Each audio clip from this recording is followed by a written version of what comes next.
एक आंख वाली बूढ़ी काकी और सोने का खेत।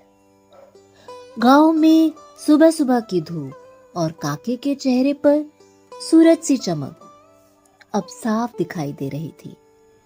और हो भी क्यों ना, काकी को गांव के सभी लोग, बच्चे बड़े, प्यार जो करने लगे थे। और उनको राजू जैसा बेटा भी तो मिल गया था। अब काकी अपनी से ज्यादा राजू की और गांव वालों के भले के लिए चिंता करने लगी थी। एक दिन राजू अकेले ही पानी भरने कुएं के पास पहुंच गया और कुएं पर ही खड़ा होकर कंकड़ उठाए कुएं में डालने लगा। राजू को जाने आज क्या हुआ था, जैसे उसे किसी ने फेविकॉल से चिपकाकर कुएं पे खड़ा कर दिया हो। 2-3 घंटे कैसे बीत गए राजू को खुद भी पता नहीं चला। ये क्या, राजू की नजर कंकड़ उड़ाते हुए चमकते सोने पर पड़ गई। उसने उसे उठाकर पहले तो जांच की कि ये पत्थर आज इतना चमक क्यों रहा है।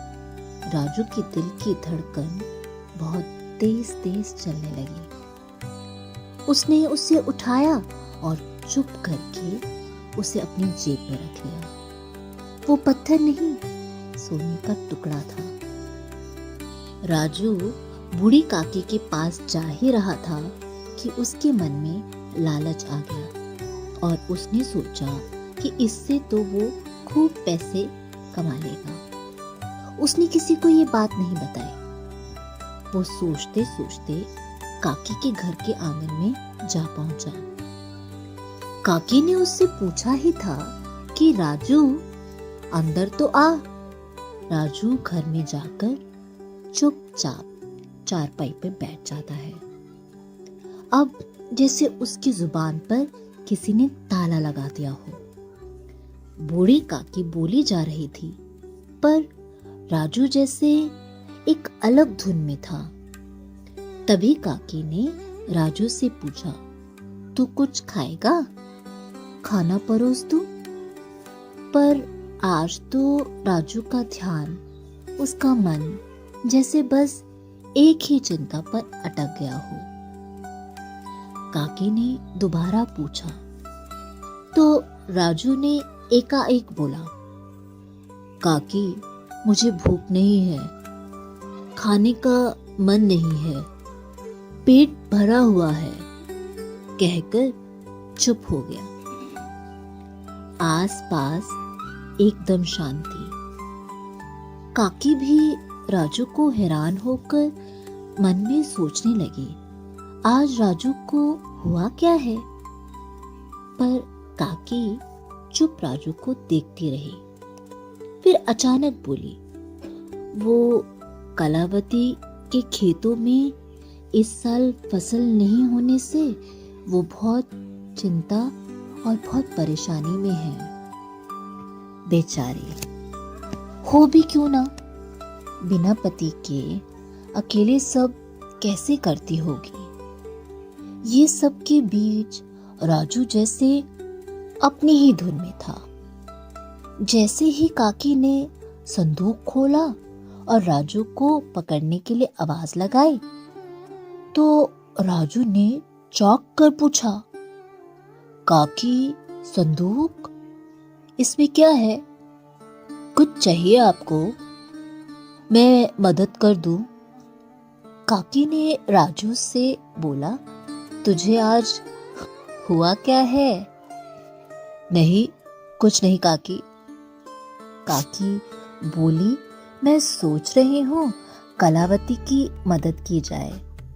गांव में कोई परेशान हो मेरे रहते, ये मुझसे देखा नहीं जाता। अब मेरा भला इस दुनिया में है ही कौन? बस गांव वाले और तू है ना मेरा बेटा। तो आप संदूक में क्या ढूंढ रहे हो? मैं अपनी सोने की चेन देकर कलावती के खेतों को फिर से हरा भरा कर दूंगी तो मेरा जीवन सफल हो जाएगा।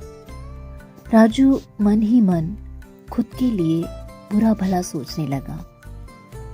मैं कैसा स्वार्थी, केवल अपने लिए सोच रहा हूँ, और दूसरी ओर काकी जो हम सब गांव वालों के लिए इतना सोचती है, सबकी मदद करती है, और एक मैं हूँ जो इतना लालच मन में बांध कर रख लिया।